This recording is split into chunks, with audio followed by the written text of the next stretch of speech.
वो आपकी और मेरी और इस संविधान की जैसे कॉपी लेके हाथ में राहुल गांधी घूमते हैं, उसकी तो बात नहीं करेगा। ये जो बांग्लादेशी उत्तर प्रदेश में आके बसे हुए हैं, नोएडा से लेके बनारस तक, ये कौन सी पार्टी को वोट देते हैं? ये भाजपा को तो वोट नहीं देते, समाजवादी पार्टी को वोट देते हैं ना। तो समाजवादी पार्टी उनका वोट वहां भी लेती है, मुंबई में भी लेती है, यहाँ उत्तर प्रदेश में भी लेती है, बाकी राज्यों में भी यही हाल है। यही कांग्रेस पार्टी जो भी बीजेपी के अगेंस्ट में स्ट्रांगेस्ट पार्टी होगी उस राज्य में, उसको ये वोट देते हैं। तो ये पूरा इंडी अलायंस जो है, ये पूरा पूरा इंडी अलायंस उन बांग्लादेशियों का टाउट है। वो उनके इंटरेस्ट की बात करेंगे। नेशनल सिक्योरिटी क्या होती है? नेशनल सिक्योरिटी का चैलेंज होगा भी तो भाई आदित्य सत्संगी मरेगा ना, वैभव सिंह मरेगा, उसके घर वाले मरेंगे, आम इंसान मरेगा, आपके व्यूअर्स मरेंगे, इनके परिवार वाले मरेंगे। इंडिया में जब पहले लोकल ट्रेन में बम ब्लास्ट होते थे, मुंबई के जवेरी बाजार में बम ब्लास्ट होता था, आपके इंडिया में दिल्ली में जो है पटियाला हाउस कोर्ट में बम ब्लास्ट होता था, अक्षरधाम टेम्पल में टेररिस्ट अटैक होता था, बैंगलोर में इंडियन इंस्टीट्यूट ऑफ साइंस के बाहर ब्लास्ट होता था, इन जर्मन बेकरी पुणे में ब्लास्ट हुआ, इनमें कौन मरा था? राहुल गांधी के घर वाले या अखिलेश यादव का फूफा मरा था? उसमें आम लोग मरे थे ना, ये तो नहीं मरते। तो अगर 2-3 हजार लोगों के मरने से अगर इनको सत्ता मिल जाती है तो क्या बुराई है? वो 2-3 हजार, 4 हजार, 10 हजार जो इंडियंस हैं, 140 करोड़ की आबादी में, 142 करोड़ की, उनकी वैसी भी क्या वैल्यू है? उससे ज्यादा इंडियंस तो वैसे भी हर घंटे यहाँ पे हार्ट अटैक से मर रहे हैं। So power is very crude and very cruel. तो उनको इन चीजों की, ये जो आप वैल्यूज, जो आप ये बातें कर रहे हैं ना, जो हमको एक आम इंसान के तौर पे हमको ये चीजें बहुत हर्ट करती हैं, हम बहुत सेंसिटिव होते हैं, सत्ता में बैठे हुए लोगों के लिए चीजें कोई बहुत ज्यादा मैटर नहीं करती हैं, क्योंकि वो इन चीजों से बहुत ऊपर उठ चुके हैं। वो बहुत लॉजिकली सोचते हैं। वो ये सोचते हैं, यार एक दिन में डायबिटीज से कितने लोग मर रहे हैं इंडिया में, एक दिन में किडनी फेलियर से कितने लोग मर रहे हैं, एक दिन में हार्ट अटैक से कितने मर रहे हैं। अगर 2-4 साल में अगर उतने लोग इसकी वजह से मर जाएं, आतंकवाद की वजह से बांग्लादेशियों के हाथों मर जाएं या पाकिस्तान के हाथों मर जाएं, और हमको उसके बदले में 5 साल सत्ता चलाने का मौका मिल जाए, तो वैसे भी क्या दिक्कत है? उनको वो नहीं मारते तो भी वो मरते ही ना यार, कौन सा अमर होने के लिए आए थे? I mean, this is how people sitting in power think. ठीक है, आप कश्मीर में एक साथ 100 लोगों को मार देंगे तो हम खड़े हो जाएंगे। आप एक एक दो दो करके 150 मार दो, कोई दिक्कत नहीं है, क्योंकि जब 100 लोग एक साथ मारते हो तो पब्लिक एकदम से, पब्लिक गुस्सा हो जाती है, पब्लिक के अंदर एंगर आ जाता है। एक एक दो दो करके मारते हो तो पब्लिक को भी लगता है ना कि हाँ आज हो गया छोटा सा इंसिडेंट, हाँ एक लोग मर गए, चलो ठीक है, कल भूल जाएंगे, क्योंकि नेटफ्लिक्स भी देखना है, अमेजोन भी देखना है, और दुनिया भर के और भी स्ट्रीमिंग प्लेटफॉर्म्स देखने हैं, एंटरटेनमेंट देखना है, कपिल शर्मा का कॉमेडी शो देखना है, लाइफ में अपने 25 चीजें हैं, दो दो आदमी मर गया, कश्मीर में मर गया, तो एक एक दो दो करके साल भर में उन्होंने 200 मार दिए, कोई दिक्कत नहीं, किसी को कोई फर्क नहीं पड़ता। तो जनता भी वैसी ही है। So that's the problem. And जो सत्ता में बैठे हुए लोग हैं वो बहुत समझदार लोग हैं, उनको पता है ये चीज। वो जनता को, पब्लिक की नफ्स को मेरे से और आपसे ज्यादा बेहतर तरीके से समझते हैं। उनको पता है कि जनता किस बात पे रिएक्ट करेगी, किस बात पे हम, अगर इस बात पे जनता हमसे नाराज हो जाएगी, अगर हम इस तरह का एक्शन नहीं लेंगे तो हमको उस चीज का नुकसान हो जाएगा। जब वो सिचुएशन होती है तो वो एक्ट करते हैं। उनको पता है कि दो दो में जनता को भी कोई फर्क नहीं है, जनता भूलती रहेगी, कोई दिक्कत नहीं है, तो वो भी इग्नोर करते रहते हैं। सो दे आर पॉलिटिशियन। वो लाखों करोड़ों, आप इलेक्शन लड़के आके देख लीजिए, इंडिया में आपको 100 वोट नहीं मिलेंगे। मैं यहां खड़ा हो जाऊं, जितने मुझे व्यूज मिलते हैं उसका आधा परसेंट या 0.01% भी वोट नहीं मिलेगा। लेकिन सामने वाले को अगर इतने करोड़ों में वोट, भाई कांग्रेस पार्टी को भी तो करोड़ों में वोट पड़े हैं ना, वो जो 99 सीटें लेकर के लोकसभा में गए हैं उनको भी करोड़ों वोट पड़े हैं। तो इतना एंटी नेशनल होने के बावजूद उनको उतने करोड़ों वोट्स कहां से मिल गए? Because that smarter than us, that is why ना। जो सत्ता में बैठे हुए लोग हैं, जो इलेक्शन जीत रहे हैं, उनको पता है कि how to play with the sentiment of the people, they know how to manipulate people, they know how to you know navigate, how to fool, how to digress, how to divert. They know all the tricks and techniques because they have given their entire life doing the same thing again and again and again. इसका इसका solution तो हम सबको मालूम ही है, and I think दर्शकों को भी मालूम होगा सोल्यूशन क्या है, but from your perspective what can be done to solve this problem? You have to flex your muscles, ठीक है? You have to make these buggers realize कि India is not a country that you can just fuck around with. We are not sitting ducks. आपको NRC करनी थी, NRC करिए, उठा उठा करके चुन चुन करके किक को डिपोर्ट करिए यहां से। नहीं लेते, उठा के बंगाल की खाड़ी में फेंक दीजिए। I don't give a dam. People of India will support you. अगर डोनाल्ड ट्रंप सबको डिपोर्ट कर सकता है, पाकिस्तान मिलियंस ऑफ अफगान्स को डिपोर्ट कर सकता है 1 साल के अंदर, तो आप क्यों नहीं कर सकते? पाकिस्तान जैसे देश ने अभी साल भर पहले सबको उठा के डिपोर्ट कर दिया, 1 साल पहले। तो आप सोचिए ना कि उन्होंने जब डिसाइड कर लिया तो उन्होंने साल भर के अंदर एग्जीक्यूट करके, डिपोर्ट करके क्लीन कर दिया सारा मामला। आप भी कर दीजिए। एंड उसके बाद भी अगर वो जरा सा भी नाटक करते हैं, if they try to play jokes with you, play games with you, go in all guns blazing. Tell them who we are and who they are. अगर हम आपको आजाद करा सकते हैं, हमने 4000 जाने अपने देश की, हमारे देश के भाई 4000 जवान, 4000 से ज्यादा जवान जो है हमारे वीर गति को प्राप्त हुए थे बांग्लादेश की लड़ाई में।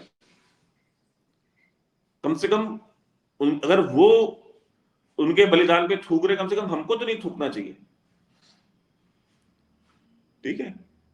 तो हमें कम से कम उनको ठोकना चाहिए। कहते नहीं जी हम करेंगे, हम ऐसे करेंगे, हम वैसे करेंगे, अभी हम 20 तक रुकेंगे, फिर हम 25 तक रुकेंगे। आई मीन ठीक है भाई, करिए। एंड बिकॉज देखिए अभी होता क्या है आदित्य भाई ना, अभी मैं कंस्पिरेसी थ्योरीज बेचना शुरू करूं आपके प्रोग्राम में कि जी देखिए वहां पे इंडिया ने ऐसा गेम कर दिया, वहां पे उस पार्ट में जी देखिए इंडिया ने ना वहां पे ऐसा उसको ठोक दिया, इंडिया ने ये प्लानिंग कर ली है।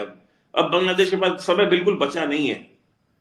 आपके व्यूअर्स ना पॉपकॉर्न लेके बैठेंगे, देखेंगे पूरा प्रोग्राम, बिकॉज मजा आता है वो सब देखने में। रियलिटी नहीं सुनना चाहता, रियलिटी, बिकॉज रियलिटी हार्श होती है, हर्ट करती है, आपको कन्फ्रंट करना पड़ता है वास्तविकता को, वो कोई करना नहीं चाहता। एवरीबडी वांट्स गुडी गुडी कि यार सब कुछ अच्छा है, सब कुछ बढ़िया है, इंडिया सबको ठोक रहा है। होने वाला है, होने वाला है, होने वाला है। मैं करता रोज 6 महीने तक, रोज बैठू चैनल पे, आज देखो कल ये हो जाने वाला है, परसों वो हो जाने वाला है। बहुत सारे चैनल तो चाइना और भारत का युद्ध कराने में लगे हुए थे। अभी पता है दोस्ती हो रही है। अभी क्या है कि अभी वो मैं करना शुरू करूं वो चलेगा बहुत, लेकिन बट क्या वो सच है? 2-4 महीने बाद कुछ हो जाएगा तो क्लेम कर लेंगे कि देखो हमने कहा था ना कि 6 महीने होने वाला होना।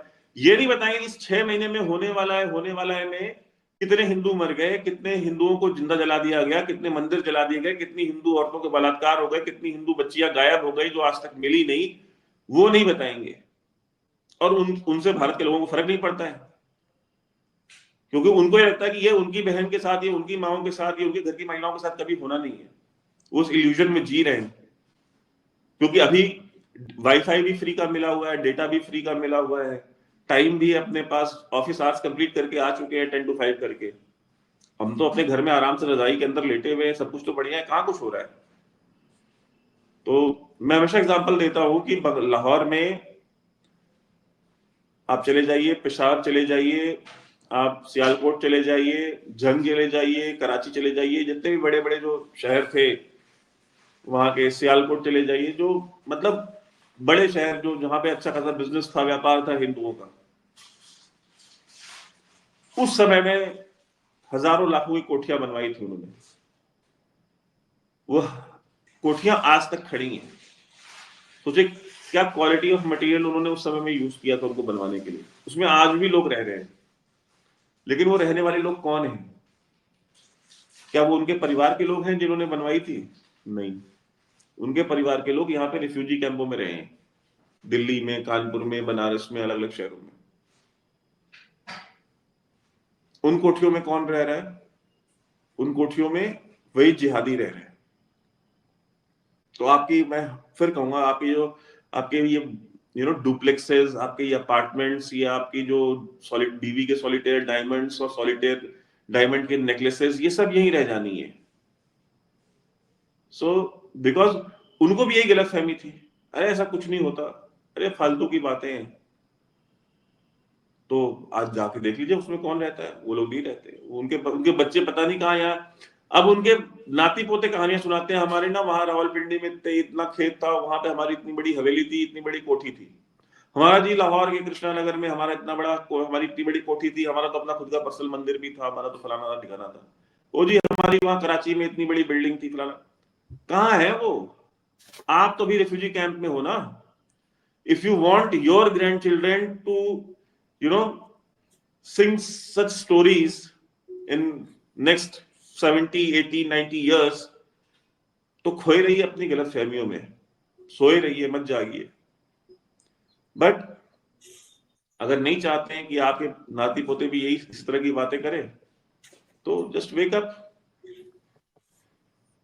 नहीं, एक्चुअली ये बहुत उस तरह के प्रधानमंत्री भी हुए हैं जो जिनका पंजाब से प्रेम कनेक्शन था and they were suddenly lost. ऐसा भी हुआ है बहुत बार।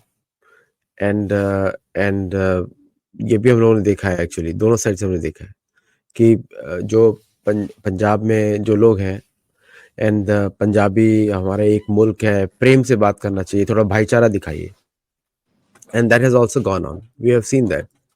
और उन लोगों ने बहुत बर्बाद किया है भारत के जो स्ट्रेंथ को, उसको बहुत बर्बाद किया उन लोगों ने। एंड ये जो चलता है कि क्रॉस बॉर्डर, अभी अगर इतना ही सब, जैसे अभी रिसेंटली एक स्टेटमेंट आया मोहन भागवत जी का भी, सबका डीएनए सेम है, हम सबको पहले ध्यान देना चाहिए एक साथ।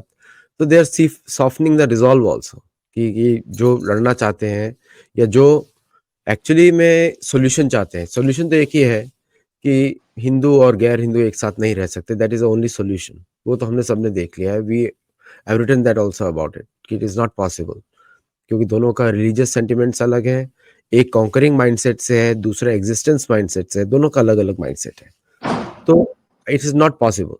लेकिन फिर भी ये भाईचारे की जो लोग बात करते हैं, दे आर देमसेल्व्स प्रोटेक्टेड। अगर इतना ही ज्यादा भाईचारा है तो सारे बांग्लादेशी रेफ्यूजीज को भर देना चाहिए कांग्रेस लोगों के घर में, इतना ही अगर भाईचारा है तो they will not do it, they will never do it. और ये तो एक it's a ticking time bomb, जैसा आप भी बता रहे हैं, टिकिंग टाइम बॉम्ब। तो एक मुझे बताइए कि ये जो पूरा इंसिडेंट हुआ बांग्लादेश का, और it is going to grow also, भारतीय government is supplying them 50,000 tons of rice also on cheap. और जयशंकर जी ने भी कॉन्ग्रेचुलेट किया। So there is a prime minister तो उनका इधर बैठे हुए हैं, लेकिन the adviser and all those people, they are also planning to take help from India right now. वो हेल्प भी ले रहे हैं भारत से, हिंदुओं को मारने के बाद भी। How does this audacity come from, where does audacity come from इन लोग के देखिए अंदर? ये वही पुराना माइंडसेट है कि यार आप हमको ये दो जो हमको चाहिए, वरना हम इतने हिंदू मारेंगे। और ये मैं नहीं कह रहा हूं, ये जिन्ना ने कहा था। ये जिन्ना ने कहा था कि हमको सारे हिंदू, जब वहां पाकिस्तान में डिमांड हुई कि ये जो हिंदू यहाँ पे रह रहे हैं, इन सारे हिंदुओं को निकालो यहां से, जब मुल्लों ने वहां पे ये चीज बोली, तो व्हाट जिन्ना सेड कि नहीं, सारे हिंदुओं को मत निकालो, कुछ को रखो यहाँ पे, ताकि अगर कल को इंडिया अगर कुछ भी इस तरह का काम करता है जो हमको पसंद नहीं आता या हमारे इंटरेस्ट में नहीं होता, तो हम इन हिंदुओं को यूज करेंगे एज अ ब्लैकमेलिंग टूल, कि इंडिया अगर हमारी वो बात नहीं मानता है, तो अगर आप नहीं मानोगे तो हम हिंदुओं को, हम सबको मार देंगे। ये ऑन रिकॉर्ड है, ये कोई मेरा कोई कंस्पिरेसी थियरी नहीं है, ये रिकॉर्डेड है हिस्ट्री में कि we must use these Hindus as a blackmailing chip against the Indians, कि अगर आपने हमारा पैसा नहीं दिया, अगर आपने हमको फलाना चीज नहीं दिया, अगर आपने हमको ठिकाना चीज नहीं दी, तो हम इनको मारेंगे। तो ये बेसिकली वही सेम टेक्निक चल रही है आज भी वहां पे बांग्लादेश में भी, कि आप हमको राइस दो नहीं तो हम मारेंगे, आप हमको फलाना चीज दो नहीं तो हम मारेंगे, आप हमको रिकॉग्नाइज करो नहीं तो हम इनको मारेंगे, हम इनका रेप करेंगे। अभी इंडिया के फॉरेन सेक्रेटरी जो विक्रम मिश्री जी हैं, वो गए थे वहां पे बात करने के लिए कि ह्यूमन राइट्स के ऊपर, कि भाई हिंदू माइनॉरिटीज के साथ ये हो रहा है वो हो रहा है। Muhammad Yunus literally insulted him, literally insulted him. And उसके बाद आप देख लीजिए वही सेम चीज, हमको दो जो हमको चाहिए, नहीं दोगे तुम्हें तैयार रहो, तो हम दे रहे हैं in the garb of better relations, better people to people type, फलाना ढिकाना, बहुत सारी चीज चोचलेबाजी चलती है ना डिप्लोमेसी में, तो हम डिप्लोमेसी कर रहे हैं। सो ये बेसिकली वही है कि you are business executive of a multinational corporation trying to fight his war like a gentleman. वो गली का मवाली है, गुंडा है, वो अपने तरीके से वो वॉर लड़ रहा है। आपको ऐसा लगता है कि आप अपनी ये जेंटलमैनशिप मेंटेन करते हुए आप उससे लड़ भी लेंगे, उससे जीत भी लेंगे, बट वो जेंटलमैनशिप और दुनियादारी करके और following the global rules and order and फलाना रूल्स एंड ठिकाना रूल्स, फलाना यूनाइटेड नेशंस चार्टर, ये वो दुनियादारी करके इजराइल ने जो लड़ाई लड़ी है वो यूनाइटेड नेशंस का चार्टर फॉलो करके लड़ी है। ये जो सीरिया में कू हुआ है वो यूनाइटेड नेशंस के चार्टर के अकॉर्डिंग हुआ है। जो लेबनान में लोगों को मारा गया है वो यूनाइटेड नेशंस का चार्टर को फॉलो करके मारा गया है। क्या पूरे जो गाजा को इन्होंने फ्लैट कर दिया, हमास को डेसिमेट किया, वो इन्होंने कोई यूनाइटेड नेशंस का चार्टर फॉलो किया था? इन्होंने कोई रूल्स ऑफ एंगेजमेंट फॉलो किया था इजरायलियों ने? आपको इजराइल बनना है ना, तो बनो ना इजराइल, मैंने रोका है। Deal with Bangladesh, deal with all these people the way Israel deals with Hamas and Lebanon and the Syrian regime. आप नहीं करेंगे, तो अगर आप नहीं करेंगे, यही सोल्यूशन है मेरे पास। अगर आप इस चीज को फॉलो करने को रेडी नहीं है तो मत कीजिए, आपकी मर्जी है, बट सोल्यूशन आपको करना ऐसे ही पड़ेगा। डोनाल्ड ट्रंप आकर के आपको सोल्यूशन नहीं देगा। बिल्कुल नहीं, बिल्कुल। अमेरिका का इससे कोई संबंध नहीं है। अमेरिका द बिल्कुल भी बेस्ट थिंग अपने Donald Trump can do, the best thing, कि अगर उसके आने के बाद अगर आप इंटरवीन करते भी हो तो Donald Trump the best thing he will do for you is कि चलो ठीक है, हमारा कोई लेना देना, दैट्स इट। नहीं, तब भी इससे शांत ज्यादा रहे। He is not going to do anything. Actually Balakot के इंसिडेंट में भी जब अमेरिका रिमेन क्वाइट, कुछ बोला नहीं था, उसमें भी मैं वही यही चीज कह रहा हूं कि the best thing he is going to do is that he is going to remain quiet. India अगर बांग्लादेश में अगर उस समय कोई एक्शन करता भी है या इंडिया वहां पे इंटरफेरेंस करता भी है, तो only thing is he will do is कि यार आई विल कीप क्वाइट, भाई मेरा कोई लेना नहीं, it is not my war. जैसे उसने सीरिया में बोला कि Syria is not our war, उसने पहले जिस दिन एसटीएस ने टेक ओवर किया उसने उसी दिन बोल दिया था ये चीज ट्वीट करके। सो सबसे बड़ी चीज यही है कि हमको इस चीज को एक्सेप्ट करना पड़ेगा। और मैं जो बार बार कह रहा हूं कि देखिए, करना आपको ही पड़ेगा, इंटरवीन आपको ही करना पड़ेगा, लड़ाई आपकी आपको ही लड़नी पड़ेगी और आपको वही करना पड़ेगा जो मैं कह रहा हूं। बट आप ये कह रहे नहीं 20 तक रुको, हम 20 के बाद करेंगे। मेरी प्रॉब्लम उस चीज से है, आप 20 तक क्यों रुक रहे हैं? भाई आप अभी भी कर दोगे तो क्या करेगा जो भी गवर्नमेंट है? आप ये कहते हो ना डोनाल्ड ट्रंप आपका बहुत दोस्त है, करंट गवर्नमेंट है वो आपके ऊपर सैंक्शन लगा देगी, तो झेल लेना 20-25 दिन सैंक्शन, 20 को तो आ ही जाएगा। आप ही कह रहे हो ना 20 को आके सब कुछ ठीक कर देगा, तो 20 को तो वैसे भी आ जाएगा। तो भारत की इसमें सॉवरेंटी ज्यादा कहाँ गई? प्रॉब्लम। तो भारत की सॉवरेंटी फिर कहाँ गई? एग्जैक्टली भाई, दुनिया में इसराइल ने अमेरिका का वेट नहीं किया था, बिल्कुल। पुतिन ने अमेरिका के परमिशन का वेट नहीं किया, दुनिया में कोई देश नहीं करता। टर्की ने अमेरिका का परमिशन मांगा था वहां सीरिया में ये इंटरवेंशन करने से पहले। सो आई मीन, चले जब चलते इस टॉपिक में मैं बहुत ज्यादा बोलूंगा तो आपके बहुत सारे लोग ऑफेंड हो जाएंगे बहुत बुरी तरीके से, अनसब्सक्राइब करके चले जाएंगे। एनीवे, उससे तो हम डरते नहीं है, बिल्कुल नहीं। तो एक लास्ट क्वेश्चन है, ये लास्ट। मैं स्वयं सीख रहा हूँ आपसे, जान रहा हूँ व्हाट इज गोइंग ऑन। और एक क्वेश्चन आता है कि व्हेन वी, मैं वापस वो इतिहास पे जाता हूँ कि जो हमारा जो पुराना वाला इतिहास है वो भारत अभी नहीं है, चला गया है वो। और जो 1947 वाला भारत है वो कुछ और ही है। और तो लेकिन जो स्पाइन होती है ना, कि रीढ़ की हड्डी, वो कहीं चली गई है। हम चाहे कितनी बात कर लें, पूजा पाठ कर लें, लेकिन जो गलत सीख सिखाई जाती है हम लोगों को, शास्त्रों को एक्चुअली दुरुपयोग करते हैं। जैसे भगवान बोलते हैं युद्ध च पलायनम, हम तो यहाँ युद्ध ही नहीं करते, पलायन की तो बात ही कुछ और है, अपलायनम, पीठ दिखाने की तो बात ही नहीं है। तो इतनी बड़ी सेनाएँ हमारी हैं, मतलब पूरे मिडल ईस्ट की सेनाएँ ऐड कर दी जाए इंक्लूडिंग इज़राइल, उससे भी ज़्यादा पावरफुल सेना है। सेनाओं में बहुत क्षमता है भारत की, एज़ एन इंडिविजुअल सोल्जर और एज़ ए ऑर्गेनाइज़्ड सेटअप, दोनों में। तो एक छोटा-सा देश बांग्लादेश आकर भारत को थ्रेटन करके निकल जाता है, कि हम देख लेंगे, वहाँ के जनरल स्पीच दे रहे हैं। तो how do you take that credible? क्या है वो? देखिए, वो आपको क्या कह रहे हैं मुझे इससे फर्क नहीं पड़ रहा है। मुझे फर्क इस बात से पड़ता है कि हम उसके जवाब में क्या कर रहे हैं। Are we reacting? क्या हमने उनको इतनी छूट दी हुई है ना, हमने ये प्रेसिडेंट सेट किया हुआ है ना कि हमारे पड़ोस में कोई कुछ भी बोल सकता है, हमारे पड़ोस में कोई कुछ भी कर सकता है, हमारे पड़ोस में कोई आकर के कभी भी रिजीम चेंज करके चला जाए, हमें फर्क नहीं पड़ता। ये प्रेसिडेंट किसने सेट किया? हमने सेट किया ना। जब शेख हसीना भाग रही थी, तो जिस दिन वो भाग रही थी उससे एक रात पहले तक हमको नहीं पता था कि वो सुबह क्या होने वाला है वहां पे। Who was sleeping on the job? somebody must have been sleeping on the job ना, वरना शेख हसीना को एक दिन पहले भी निकाला जा सकता था। 1 घंटे की वार्निंग पे कैसे निकली वो? वहां की बांग्लादेश की फौज ने उसको वार्निंग दी कि भाई 1 घंटे का समय दे रहे हैं, निकल जाओ। तो 1 घंटे की वार्निंग पे निकली, तो somebody from the Indian establishment in Dhaka was sleeping on the job। सबसे पहले तो हमें ये एक्सेप्ट कर लेना चाहिए।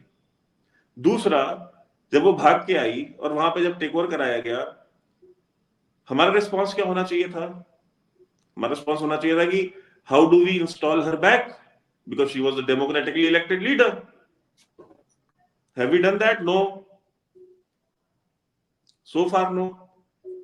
हम जब स्टार्टिंग में कह रहे थे तो कहते रहे रुको ना, अभी तुमको तुरंत तुरंत आप लोग को हर एक चीज चाहिए रहती है। 1 हफ्ता बीता, 1 महीना बीता, 2 महीना बीता, 3 महीने बीत गए, 4 महीने, 6 महीने, मतलब आप मुझे बताओ ना,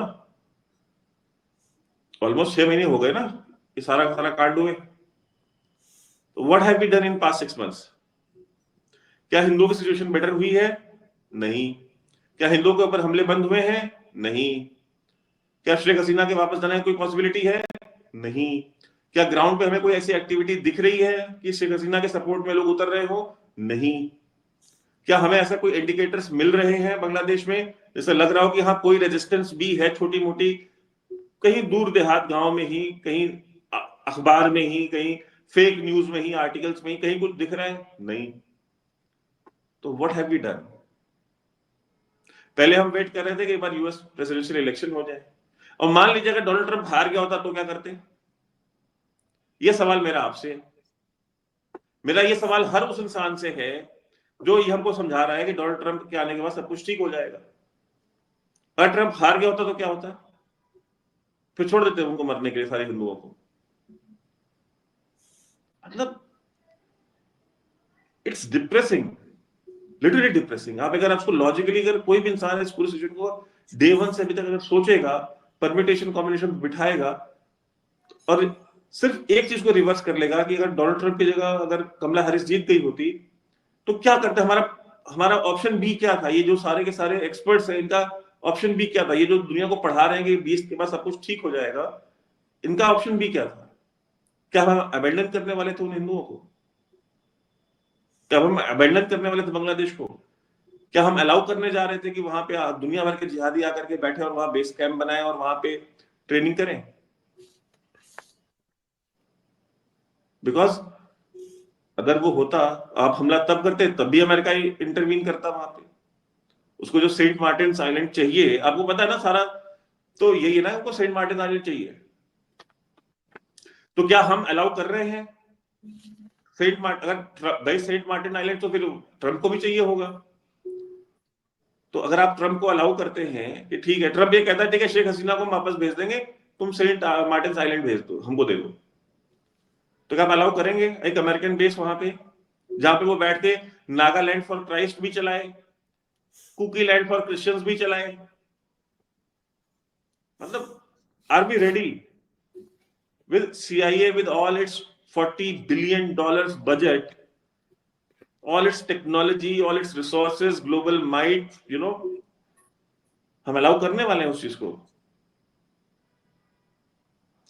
सो अब I mean it's a very lengthy discussion, मतलब इसका जवाब इस पूरे डिस्कशन को हम आज के इस एक प्रोग्राम में नहीं समेट पाएंगे, बट कंक्लूडेड मतलब कंक्लूजन में यही कहूंगा कि ठीक है, लेट अस सी, जो वास्तविकता है वो जनता के सामने है, it is for every, in front of everybody to see. आप बिलीव नहीं करना चाहते हैं, आप अपने ख्याली दुनिया में रहना चाहते हैं, आप रहिए, बट अगर आपको चीजें दिखाई दे रही हैं, सब कुछ हो रहा है, तो ठीक है, और आपको उससे कोई फर्क नहीं पड़ता है, all the best to you, but just remember it will happen with you also, you know this monster will knock on your door as well, one day, someday it will happen. Eventually, yes. Thank you Vaibhav ji आने के लिए, और आपने एक मेरे को दूसरा topic तो ऑलरेडी दे दिया है, कुकी लैंड वाला। और बुश की पत्नी, बुश जूनियर की पत्नी is the one who is funding it, तो वो तो वो मालूम ही है। नागालैंड फॉर क्राइस्ट भी वही फंड करती है, करेक्ट। नागालैंड फॉर क्राइस्ट भी वही फंड करती है।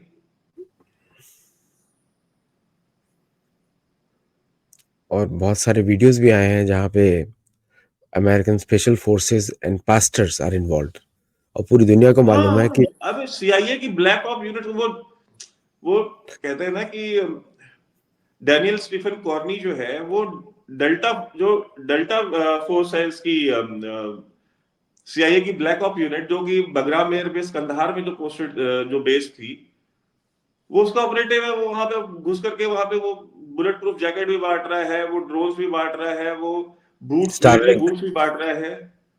स्टारलिंक भी बांट रहा है।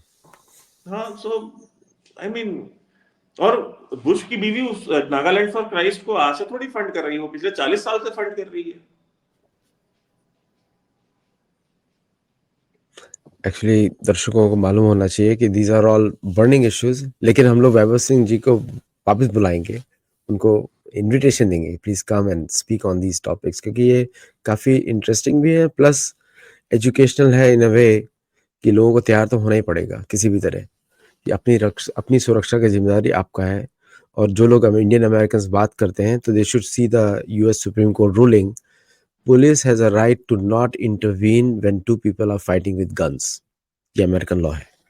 तो आपको अमेरिका में भी आपको अपनी रक्षा खुद करनी पड़ेगी। Police is not design to protect your interest, police is design to carry out the state interest. ये अमेरिकन पुलिस का रूल्स है। तो अगर अमेरिकन पुलिस आपको देख के आपको कुछ हो रहा है और आप कुछ करेंगे नहीं, तो अमेरिकन पुलिस बोले कि भाई सेकंड अमेंडमेंट तो आपके पास भी है ना, क्यों नहीं यूज करते हो? Exactly they going to ask. चलिए, thank you Vaibhav ji, and we will thank connect you with the thank you next for show. Inviting Thank me. you for taking our time.